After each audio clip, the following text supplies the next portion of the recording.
जम्मू वालों की आवाज को? ऐसा नहीं चलेगा भाई। दिल्ली तक आवाज जानी चाहिए कि इस बार भी 24 के चुनाव में मोदी जी को फिर से देश का प्रधानमंत्री बनाना है। मेरे साथ दोनों हाथ उठाइए, अंत तक सभी लोग उठाए दोनों हाथ।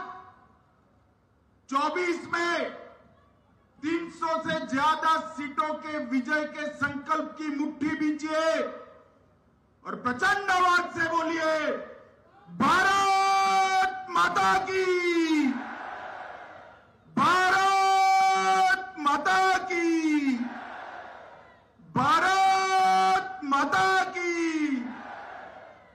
मंच पर उपस्थित श्रीमान मनोज सिन्हा जी, महामहिम उपराज्यपाल जम्मू कश्मीर, मेरे मित्र और पीएमओ में राज्य मंत्री, यहीं के सांसद डॉक्टर जितेंद्र सिंह जी, भाई जुगल किशोर जी, सांसद जम्मू लोकसभा, महापौर जम्मू श्री राजेंद्र शर्मा जी, हमारे गुर्जर साथी राज्यसभा के खड़े हो जाइए, ऊपर नहीं आए हैं, राज्यसभा के सदस्य महोदय श्री अजय कुमार भल्ला जी, श्री अरुण कुमार मेहता जी, श्री तपन डेका जी, श्री श्यामल मिश्रा जी, और आज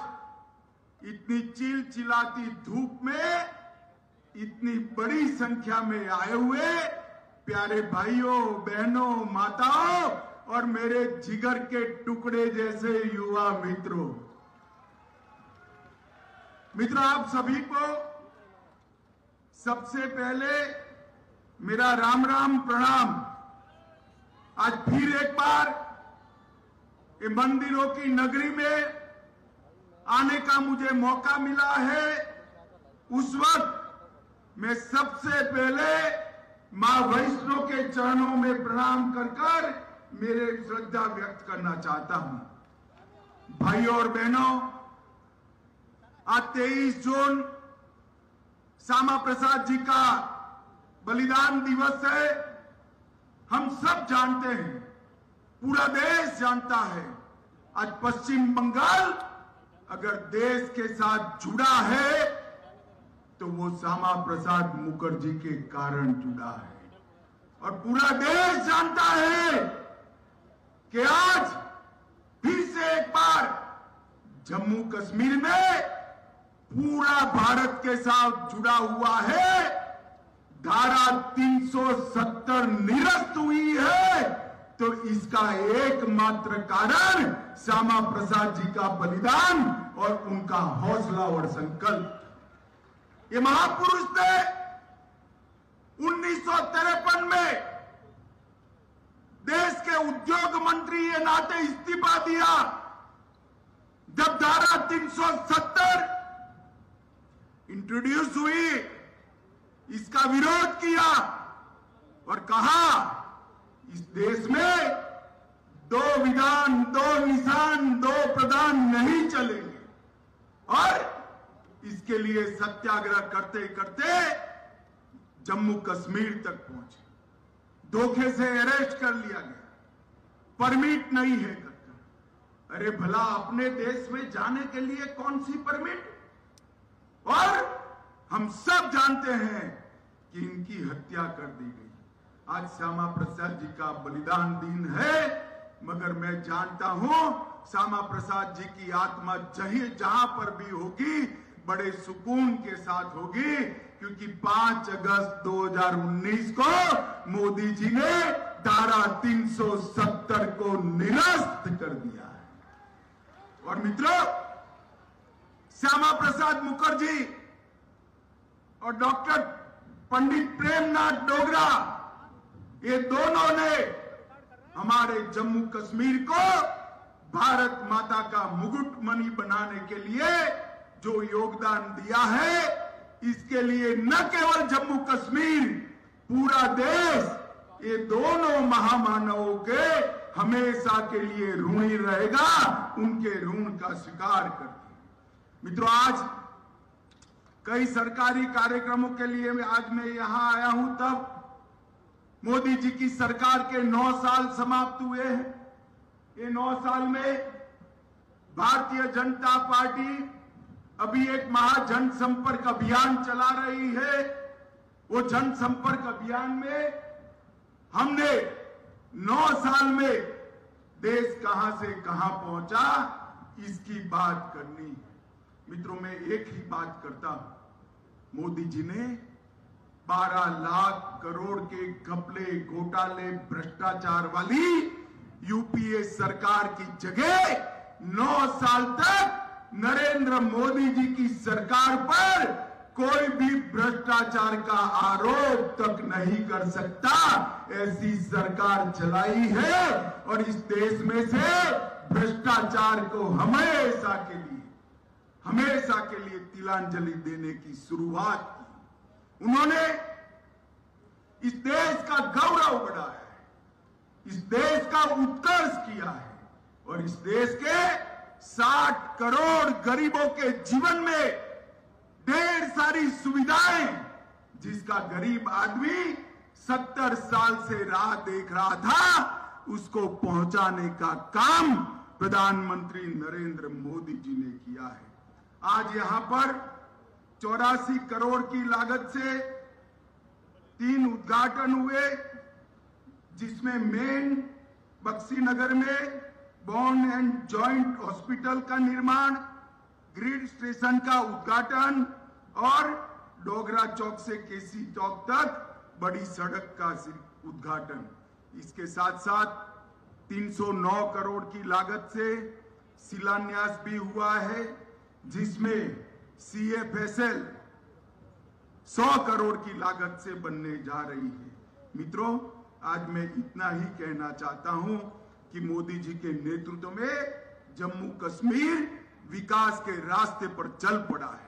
आज यहां पर गोल्ड हेल्थ कार्ड वितरण का भी कार्यक्रम हुआ। लगभग जम्मू में, कश्मीर में 97 लाख लोगों को एक गोल्ड कार्ड का फायदा मिल रहा है। ये मोदी जी का जम्मू और कश्मीर की घाटी पर लगाव ही है। पूरे देश भर में एक प्रधानमंत्री आयुष्मान भारत योजना सिर्फ और सिर्फ गरीबों को मिलती है, मगर जम्मू कश्मीर में कोई भी नागरिक हो, उसको 5 लाख तक की सारी स्वास्थ्य की सुविधाएं मुफ्त में देने का निर्णय प्रधानमंत्री नरेंद्र मोदी जी ने किया है। मित्रों, नरेंद्र मोदी जी ने किया है।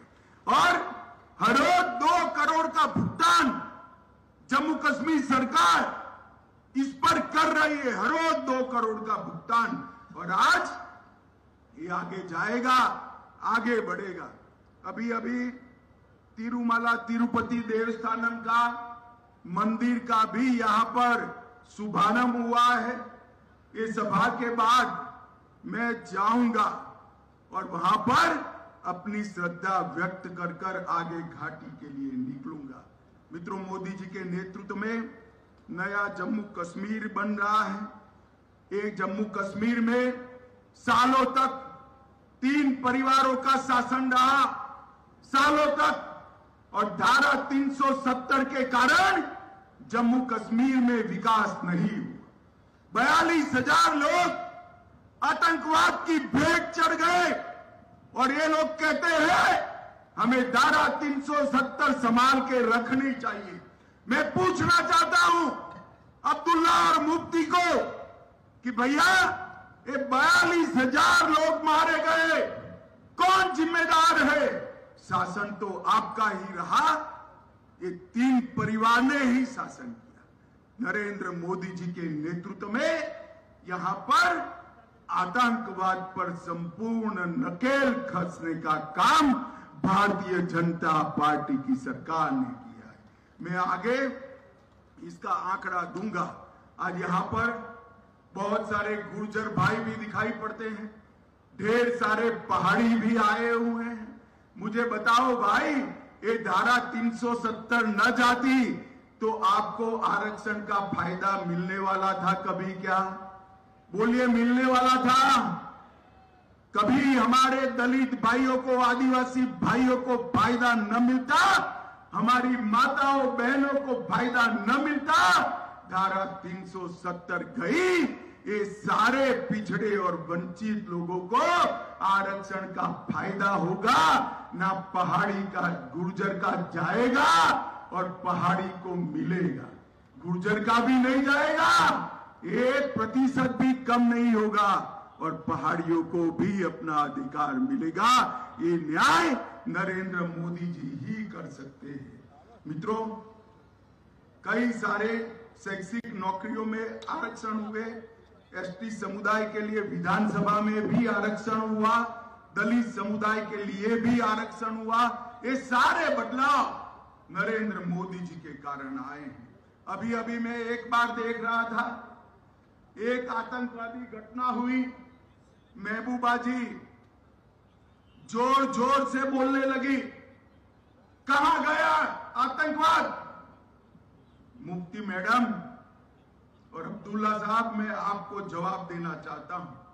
यूपीए के 10 साल के अंदर 7,327 आतंकी घटना हुई थी और एनडीए के 9 साल में सिर्फ 2350, 70% की कमी लाने का काम एक भारतीय जनता पार्टी की सरकार में हुआ है। 2056 नागरिक मारे गए थे यूपीए की सरकार में। 9 साल में सिर्फ 377 मारे गए हैं, 377। ये भी हमें गवारा नहीं है मित्रों। और 370 धारा हटने के बाद 47 महीने में हड़ताल और बंद के सिर्फ 32 कॉल आए हैं, 32 कॉल। और पत्थरबाजी की घटनाएं भी 90% कम हुई है। यही बताता है कि जम्मू कश्मीर में हालत ठीक हो रही है। जम्मू कश्मीर के विकास के लिए इंडस्ट्रियल पॉलिसी लेकर हम आए, इंडस्ट्रियल लैंड अलॉटमेंट पॉलिसी लेकर आए, private industrial estate development policy लेकर आए, वूल प्रोसेसिंग, हैंडीक्राफ्ट और हैंडलूम की पॉलिसी भी लेकर आए। 2021 में नई फिल्म के लिए भी पॉलिसी लाए, टूरिज्म के लिए होम स्टे और हाउस बोट की भी पॉलिसी बनी। और ये सब का नतीजा है कि इन्वेस्टमेंट बढ़ रहा है। और मित्रों, पर्यटकों की संख्या 2022 में 1,88,00,000 पर्यटक जम्मू और कश्मीर में आए। ये अब तक का सबसे बड़ा रिकॉर्ड। और ये 3 परिवारों को मैं कहना चाहता हूं, आपके जमाने में इसका 50% भी कभी नहीं आया। ये 9 साल में पर्यटक बढ़ते बढ़ते 1,88,00,000 हुए हैं। और मित्रों, कुल मिलाकर 47 से 2014 तक नौकरियों में बड़ी किल्लत थी। हमने ट्रांसपेरेंसी के साथ किसी की सिफारिश की जरूरत नहीं है, 28,000 सरकारी नौकरी दी, 51,000 यूनिट सेल्फ एम्प्लॉयमेंट के स्थापित किए और मिशन यूथ के तहत 70,000 युवाओं को आजीविका देने का काम ये नरेंद्र मोदी सरकार ने किया है। और मित्रों, 28,400 करोड़ का इंडस्ट्रियल पैकेज भी देने का काम भारतीय जनता पार्टी की सरकार ने किया। मित्रों, जिन युवाओं के हाथ में एक जमाने में पत्थर होते थे, आज वही घाटी के युवाओं के हाथ में, जम्मू के युवाओं के हाथ में लैपटॉप देकर मन को बहुत आनंद होता है। ये परिवर्तन ये 9 साल के अंदर नरेंद्र मोदी जी के कारण आया है। कंकड़ की जगह किताब लेकर पढ़े हुए युवा न केवल जम्मू कश्मीर, देश के भविष्य को संवारने वाले हैं। मित्रों, पहले इनके भविष्य पर ब्लैक टॉप लिखा हुआ था, अब ब्लैक बोर्ड पर वो अपना खुद का भविष्य लिख रहे हैं। ये परिवर्तन भारतीय जनता पार्टी की सरकार में। एक G20 का सम्मेलन यहां पर हुआ, कुछ पार्टियों ने पाकिस्तान के साथ आवाज मिलाकर इसका विरोध किया। मैं मनोज जी को बधाई देना चाहता हूं, सभी सुरक्षा बलों को बधाई देना चाहता हूं। एक भी विघ्न के बगैर इतने सारे देशों के नेता G20 कर कश्मीर के लिए अच्छे टूरिज्म का संदेश लेकर गए हैं और समग्र विश्व के अंदर कश्मीर में जो हालात सुधरे हैं इसका संदेश पहुंचाने का काम किया है। नरेंद्र मोदी सरकार ने पंचायती राज व्यवस्था फिर से लागू की। पहले 3 परिवारों के भ्रष्टाचार के साथ साथ 3 परिवारों के नुमाइंदे ही दिखाई पड़ते थे। अब 32,000 नवनिर्वाचित पंच, सरपंच, तहसील पंचायत, जिला पंचायत के सदस्य हैं जो जम्मू कश्मीर को आगे ले जा रहे हैं। और मित्रों, मेडिकल कॉलेज 70 साल में 4 बनाए, मोदी जी ने 9 साल में 9 नए मेडिकल कॉलेज बनाए और 15 नर्सिंग कॉलेज बनाए। पहले 500 मेडिकल सीटें थी, अब 600 MBBS की सीटें जोड़ दी गई है। और डिग्री कॉलेज और इंजीनियरिंग कॉलेज 96 थे, अब 147 है। IIT और IIM जम्मू को देने का काम किया गया है। ढेर सारे विकास के काम हुए हैं, मगर इन लोगों को विरोध की ही राजनीति करनी है। मित्रों, आज 23 तारीख को पटना में एक फोटो सेशन चल रहा है। सारे विपक्ष के नेता एक मंच पर इकट्ठा हो रहे हैं और संदेश देना चाहते हैं कि हम भारतीय जनता पार्टी को, NDA को और मोदी जी को चैलेंज करेंगे। मैं सारे विपक्ष के नेताओं को एक कहना चाहता हूं, कितने भी हाथ मिला लो, आपकी एकता कभी संभव नहीं है, और हो भी गई तो कितने भी इकट्ठा होकर जनता के सामने आ जाइए। 2024 में 300 से ज्यादा सीटों के साथ नरेंद्र मोदी जी का प्रधानमंत्री बनना तय। मित्रों, इन लोगों ने तमाशा देख कर किया है। 3 दिन से प्रधानमंत्री जी अमेरिका के दौरे पर हैं। आज बहुत समय के बाद भारत को, अमेरिका ने भारत के प्रधानमंत्री जी को स्टेट गेस्ट का ऑनर दिया है। और जिस प्रकार का सम्मान अमेरिका ने में प्रधानमंत्री जी को मिला है, ये न भूतो न भविष्यति है। माताओं, भाइयों, बहनों, ढेर सारे एग्रीमेंट हो रहे हैं। अंतरिक्ष के क्षेत्र में एग्रीमेंट हो रहा है। अंतरिक्ष के क्षेत्र के साथ साथ डिफेंस के क्षेत्र में एग्रीमेंट हो रहे हैं। सेमीकंडक्टर के क्षेत्र में एग्रीमेंट हो रहे हैं और ढेर सारी बड़ी कंपनियां यहां पर इन्वेस्टमेंट करने के लिए लालायित है। ये नरेंद्र मोदी जी ने 9 साल में भारत दुनिया की 11वीं अर्थव्यवस्था था, उसको 5वें नंबर की अर्थव्यवस्था सिर्फ 9 साल में बनाने का काम किया है। और राहुल बाबा हमेशा विरोध करते। धारा 370 हटानी है तो विरोध करेंगे, राम मंदिर बनाना है तो विरोध करेंगे, ट्रिपल तलाक हटाना है तो विरोध करेंगे। अरे राहुल बाबा, विरोध करते करते आपका स्वभाव ही विरोध का बन गया है। मित्रों, देश की जनता के सामने 2024 का चुनाव तय है। एक और राहुल बाबा है और दूसरी ओर देश के प्रधानमंत्री नरेंद्र मोदी जी है। जम्मू वाले मुझे बताइए, 24 के चुनाव में फिर से एक बार मोदी जी को पूर्ण बहुमत के साथ 300 से ज्यादा सीटों के साथ प्रधानमंत्री बनाएंगे क्या? जरा जोर से हाथ उठाकर बोलिए, बनाएंगे। कमल के निशान पर बटन दबाएंगे, जम्मू कश्मीर को खुशहाल बनाएंगे, जम्मू कश्मीर को सुरक्षित बनाएंगे, मोदी जी की सरकार बनाएंगे। तो मेरे साथ दोनों हाथ उठाइए और बोलिए, भारत माता की, भारत माता की, भारत माता की, वंदे वंदे वंदे।